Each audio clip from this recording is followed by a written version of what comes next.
Oh, Alice, I am going to try not to gush too much over the career you have built for yourself in this episode, but it might be really hard. So, if listeners, if you hear me start fangirling, it's just because I think you have the coolest job ever.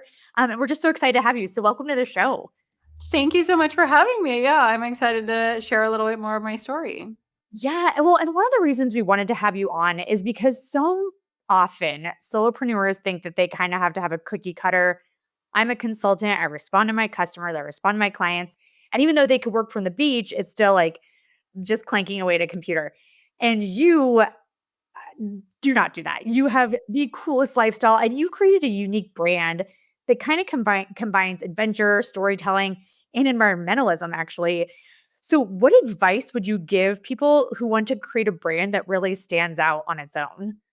I think for me, authenticity is like the biggest and most important thing, especially for myself. And I think for anyone that wants to start their own business, you are in this with just yourself. And if you're not doing something that you're incredibly passionate about, or that's not always upholding your values and your belief system, and also the things that you're interested in, you're not going to be successful, especially because if your brand is yourself or your brand is something that you're creating, if you're not doing it with authenticity, your customers are going to see that. And you're also going to get really burned out, I think, more quickly because you're just not interested in the story that you're telling.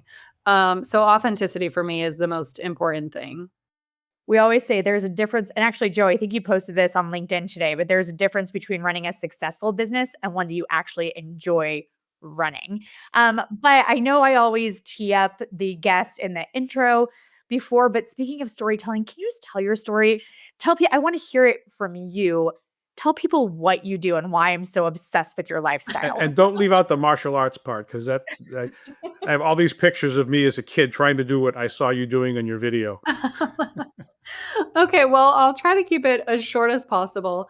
Yeah, so for anyone that doesn't know me or who I am a filmmaker, adventure filmmaker. I'm also a stunt woman. I have a television show on PBS stations that's about adventure travel. Just to kind of give a brief, I guess, rounding of that, a YouTube channel where I've been posting travel and adventure videos for about the last decade. And I actually grew up in a really beautiful area. I grew up in New England and New Hampshire and had a lot of most of my childhood was spent just like out in the woods exploring. But I also competed in gymnastics from a really early age. I went on to college to compete in gymnastics, springboard diving, and track and field. And did a lot of other jobs along the way. Eventually, I made my way into the movie business where I started working as a stunt double. Because of my gymnastics background, was able to flip and fight and fall off things and So cool. So trained cool. in some martial arts as well, and have worked on dozens of movies all around the world, television shows as well. But travel has always been like one of my biggest passions. Ever since I was a little kid, I've always loved like hiking, backpacking, national parks. And I actually got a master's degree in environmental management because my hope was that one day when I was rich enough, I could move to Africa and save the elephants. Oh, And so when I moved to Los Angeles, and I've always had this hope of having my own television show so that I could combine my love for the wild with my education. And it was harder than I thought to get my foot in the door on TV. So I decided to just start making my own content on YouTube.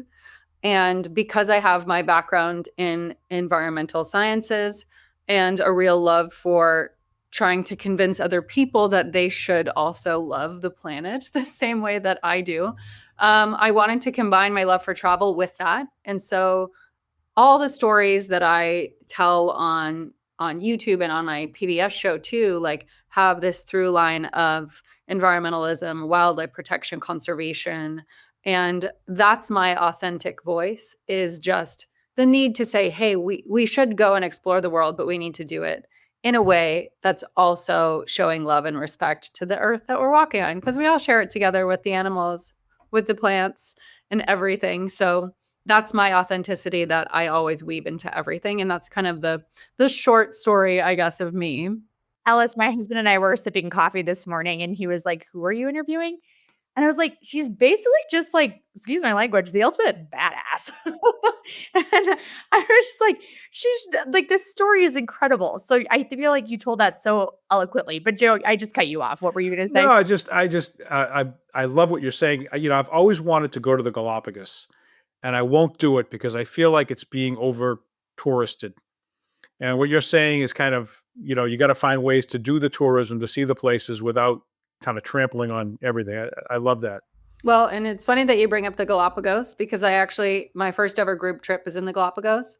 And, I've been a lot of places around the world. And I will say that the Galapagos is one place that is actually doing things appropriately for being such a fragile ecosystem. They have really strict rules about the number of people that can be on shore at specific times, the amount of people that can be on Oh, cruises, good. and things like that. So while they do have a lot of tourists, I guess when you think about just how fragile the ecosystem is, that relationship, yes, sure, there are a lot of tourists visiting the Galapagos, but it is extremely controlled. There are no ships in the Galapagos that don't have someone from Galapagos National Parks, like a wildlife expert, aboard each ship. Ships over a certain size are not allowed to make landfall. So, comparing Galapagos to like Antarctica, for instance, like Antarctica right now, they still do have a lot of strict limitations, but the amount of tourists going to Antarctica is like extrapolating at like an even larger percentage than the Galapagos because more and more and more ships are just getting permits to be able to go down there. And right now, I don't know that there's a cap in the IATA treaty that's going to say we're only going to do this is the maximum amount of ships and that's it. So yeah, I think for me, comparing Galapagos to Antarctica, not to get sidetracked from this conversation. But good to know though. I guess I can plan my trip. I have that whole, from the 90s, the more you know rainbow. Yes. Just flashing with a screen. um, but Alice, I want to circle back to something relevant to solopreneurs because you have found so much success with video on YouTube on your show. And so many people are afraid of video. And so many people try to establish themselves on YouTube, but really struggle because it's obviously a very crowded market. So, what advice do you have for people that are trying to break through in the video space to try to get their brand out there? Yeah, I think the greatest thing about YouTube, the reason it's so valuable is because YouTube is the largest search engine on earth. It's powered by Google. So anytime anyone types anything into like a Google search, they're also searching every YouTube video. So if you think about YouTube like you would a blog post and you think about it from like the SEO side, as long as you're bringing value to someone on YouTube, you can find success. And I think when you're starting out on YouTube, in order to find your audience, you need to be really specific. You need to have a niche. And I think most people that have a business have already a niche. Like I'm just going to use like a coffee shop as an example, even though that wouldn't be usually something that's on YouTube. But say you have a coffee shop, you're probably going to make videos about coffee.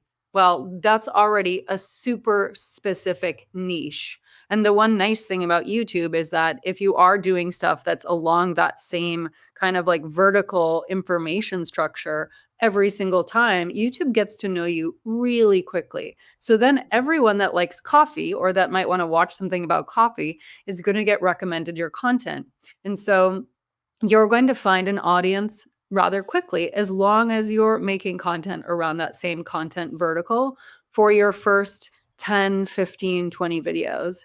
Now, I think where a lot of people go wrong on YouTube is that they don't figure out what they're making ahead of time and they might just start throwing some things at the wall and seeing like if anything sticks. And that's really not what you want to do for YouTube. You want to figure out like, okay, who is my audience? What do I want to tell them? What can they learn from me? Or what is it that I'm going to help them with? And then your first 5, 10, 15 videos should be about that. And then you can kind of see from there, like, okay, what's working? What's not? Do they like it when I'm doing this style or that style, and then start kind of figuring out, okay, well, when I was doing a coffee taste test, those are the videos that did the best. So let's take that content vertical and then expand on that idea instead of doing like a coffee talking head video. So I think that's like my best advice for people getting started on YouTube, but it's easier than you think. And it gets easier to talk on camera as well. You know, when I first started, I thought I was good, but looking back, I was terrible. A lot of the times I overthought what I wanted to say. I wasn't really sure what I was saying. And so I would just ramble sometimes. And I also had a lot of kind of like nervous tics. I tended to like shake a little bit when I would talk because I was nervous. And so I think that can also be kind of a barrier for people to get on video. But it's like anything, you know, you don't go out and run a marathon your first day running. No, absolutely. Well, so you've really established yourself there. But the thing that I'm curious about, both from a marketing standpoint, because things are constantly changing, but then even for you, your content, like there's rules and regulations that you were just mentioning about the Galapagos and Antarctica that you need to stay on top of. How do you stay in the know, both from like your expertise as well as how you market it? Because everything is just changing so fast right now. Yeah, I mean, I guess part of my weekly just agenda always is staying on top of trends. And you know, if you do want to get started, especially in video or really any business, like part of your part of your job as your own CEO is to always be researching. You know, you should always be researching what's going on in the news, what's going on in other businesses. For me, like what other content creators are putting out, especially when I'm traveling to places, rules and regulations, news, like politics in places that I'm traveling to. So these are all things that I have to kind of like stay up to date with. You know, like last year, Machu Picchu closed twice because of political instability. That would not have been a good time for me to go and promote Peru. Um, So, depending on what your business is, yeah, of course, you want to be staying on top of trends, on politics, on government regulations, all of these kinds of things, because that's like for me, that's if my business is travel or adventure travel, then if I don't know what's going on in travel, like how can I say I'm an expert in anything that I'm doing? Yeah, no, absolutely. Well, so with your line of work, did you originally start with sustainability as the leader, or did you just kind of mention that? And because that's like such a core value of yours, how did that happen, and how do you feature it now compared to just putting out awesome content? Yeah, so when I first started on YouTube, my first two shows, one was called World Heritage Adventures. And for anyone that, you know, is familiar with UNESCO sites, there's over 1,000 of them in the world. And these are places kind of like global national parks, right? They've been protected for their cultural or their environmental importance around the world. And so the first show was going to these kinds of places and talking about why they were protected, for whether it was cultural, environmental, geological, etc. My second show was called Green and Fabulous, and it was literally like a kitschy show about environmental topics in a kind of funny, like skit type way. And so that was me trying to come up with this show where I could tell people like, hey, when you travel, you should bring a reusable water bottle, but in a funny way. So I would make these kind of little skit videos about different environmental topics, which like obviously I didn't get a lot of followers doing that, but for me it was important to have that authenticity to figure out like, okay, is this something that would work? And that was definitely in the beginning when I was doing that kind of like experimentation of what kind of content is going to work and could I build an audience off the more sustainable stuff? But that didn't really work. And so what I figured out is that I needed to make entertaining content about places people want to travel to and also then put the educational component within the content that I was making. Because especially here in the United States, like people are really turned off when you just talk at them about environmental problems.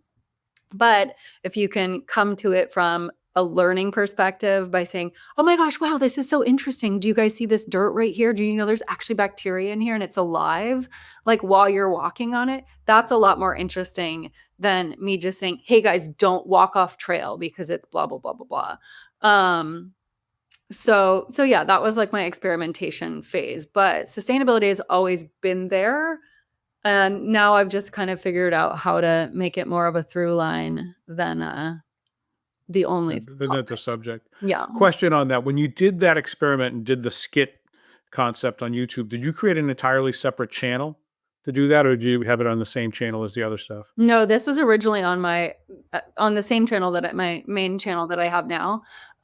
If I were going to do that again today, and I will say, so like for any of the listeners out there, I've been on YouTube a long time. In the beginning, I had no idea what I was doing. It was a lot of experimentation. So like the tips that I'm giving people now are things that I know now because I did all the wrong things in the beginning. And if I could go back 10 years and do exactly the things that I advise people to do now, I think I would have found success a lot more quickly than I did today because I would have just gone and said, okay, these are the trending, these are the searchable topics, these are the first 10 videos that I'm going to make.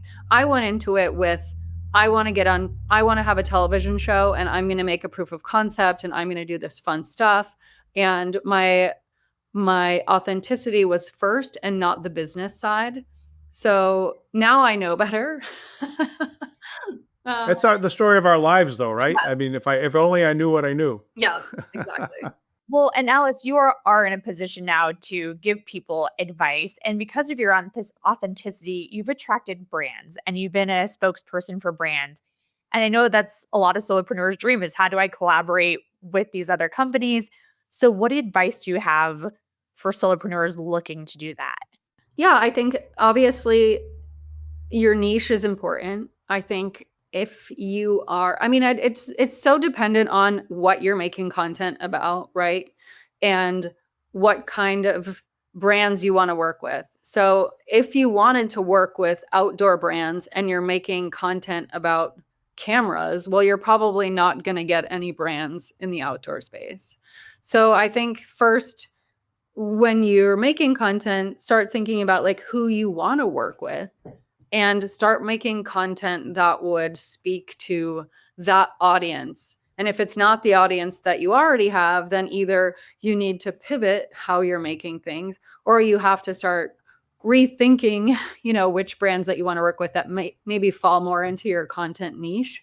I get a lot of brands that reach out to me now that have nothing to do with what I make content about. And while it would be nice to maybe get the money from them or free stuff from them, if it's not authentic to my content, I'm not going to make a brand deal with these companies because it doesn't make sense to my audience and it doesn't make sense to me.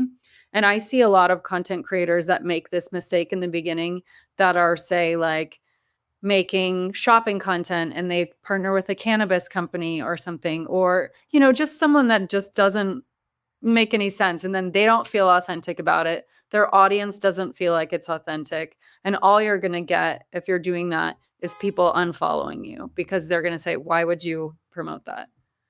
And then they think, oh, well, you're just now posting all these ads. And I don't even feel like it's your own content now. So always remember that like your voice is the most important thing, especially on social media. It is you that people are coming to follow or your business. And if the authenticity is taken away because of the brand that you're working with, then you no longer are yourself. So I guess it would be, and once you're making stuff that's authentic, brands will find you and they will reach out to you. Yeah, that's such good advice. Well, I've already said I think your story is just so cool and there might be something on a lot of solopreneurs' minds is that you travel all the time for work. And I think a lot of people aspire to do that, but even people that just want to go work from the park next to their house, what tips do you have for staying productive while you're on the go? And especially when you're in cool places like, oh, I could go check out this attraction or I could do this, but you have to hunker down and work. How do you balance that? Yeah, definitely having your own. I mean, I think the most important thing for me as a solopreneur is having really strict kind of hours for myself. Like when I'm home, like right now I'm home in my home office. So like I'm usually on the computer at like 7 a.m., but like I will not work past usually 6 p.m. Like that's my cutoff. You have to have your own kind of work hours that you are good about, because once stuff starts bleeding into like your dinner time, your family time, etc., like you are going to burn out. So that would be my first piece of advice. But I think when you're traveling, honestly, when I'm traveling, my workload goes down because I'm shooting. So from the moment I wake up until the moment I go to bed, I'm usually got my camera in my hand, or I'm writing a script, or I'm meeting with someone, or I'm, doing an activity. All of that stuff has to be documented. So my travel work life is very different than my like home work life. And I think you have to figure out what works best for you. I think it's also important as you grow to not be afraid to hire some contractors to help you with stuff. I do have two assistants that are subcontractors that like help me with social media stuff while I am traveling, and also help me with like my newsletter and some of my other more clerical things that just take time away from me and don't really need my creativity for. So I think that that's one of the things that a lot of people that I know that are their own bosses, it's the hardest thing is hiring people, because there's so many little things, especially in the world of content creation, that like we really don't need to waste our time doing, but they take up a lot of time. And so if you can find someone that can take a couple hours off of your schedule so that you can spend the time being creative and doing the things that people want to see you doing, the important things like being in front of the camera or selling or whatever it is that are your most the things that you're best at, those are the things you should be focusing your time on, and not the kind of like little frivolous things that somebody else could be doing for you. So like, but going back, I guess, to like when I'm traveling, even at the end of the day, like I have a very strict routine of the things that work for me. So like if I'm out shooting from 7 a.m. to 8 p.m., I eat dinner, and then from 9 to 10 p.m., I'm offloading all the footage. I'm putting it in folders. I'm clearing the cards. I'm getting the cameras cleaned. And then I'm laying out everything that I need for the next day so that like I stay organized. So like staying organized, I think, is the best thing that you have to do when you're traveling, and just figuring out, okay, what are the deadlines that I have? How can I make these deadlines work and still do all the things that I need to do when I'm traveling? It's so nice because I feel like a lot of what you said, we preach all the time, but to hear somebody actually say like, "No, this is what you do to make it work," it's very refreshing. Like, we're not making this up. This is how I should actually be doing this. And I wanted to circle back because you were saying that when you were on YouTube originally, you thought videos were great, but you had no idea what you were doing. There have been a lot of lessons. I'm curious if you had one piece of advice you would have given your younger self just starting out as a solopreneur, not yet necessarily YouTube, what would that piece of advice to your younger self be? I think it would have been to do a little bit more research about the YouTube platform and really think about like the 5-year plan or the 5-year goal, because I went into it thinking, okay, I want a TV show. I'm going to make a pilot. I never even really thought about like what other benefits YouTube could bring me until like a few years later when I realized, oh, actually, maybe I should just try to grow an audience on YouTube. And so I think, yeah, looking back, if I had done a bit more research on the business side of whether or not the platform could have helped me more so than just being a place to host one video or two videos, I think I would have looked at it differently and maybe started a little bit sooner on being consistent and trying to grow an audience. No, consistency is key. A lot of people think it happens overnight and it just doesn't. And we always wish we started sooner. So start now, right? Yes, Or yesterday. absolutely. Yep. And I think one of the things with YouTube too, because I see videos on this all the time on YouTube, is like it's never too late to start. And I will say this to like all of the over 40 people that might be listening to. If you are over the age of 40, it is an amazing time to get on YouTube because YouTube has a lot of the younger age group on there, and we need content for older adults as well. So if you're over 40 or even over 60 and you want to start a YouTube channel, it's a great time to do that. All right.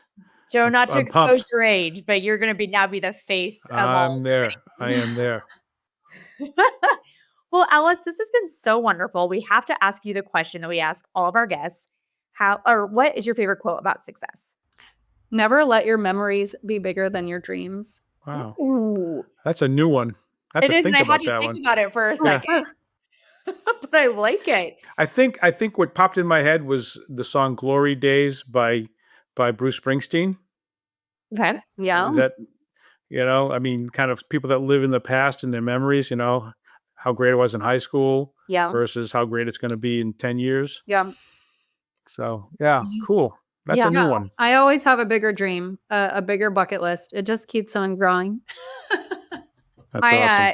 My superlative in the high school yearbook was most likely to say high school was the best 4 years of my life. Has that changed? That was Peak there. so not me. Oh, I loved my high school, but I was like, no, I hope I proved them wrong. I think you have. But Alice, if people want to learn more about you, follow your YouTube channel, everything, where can they find you? Yeah, absolutely. So I have a website. It's alicesadventuresonearth.com. I know it's a little long, but you can find everything there. You can also find me on YouTube at Alice Ford Adventures, or you can just type in Alice Ford to Google and you'll find everything there as well. And it's so refreshing because it's Alice Ford, exactly how it sounds. Nice, easy. Yes, Easy to I so spell. appreciate that. Well, Alice, thank you so, so much for coming on the show today. This was such a fun episode, and we just appreciate you taking the time. Absolutely. Thank you Definitely. guys so much for having me. Yeah, and listeners, you know what to do. Give that 5-star review, subscribe on any of your favorite platforms, subscribe to our YouTube channel, which is what we've been talking about so much today, and we will see you next time on The Aspiring Solopreneur. Bye-bye.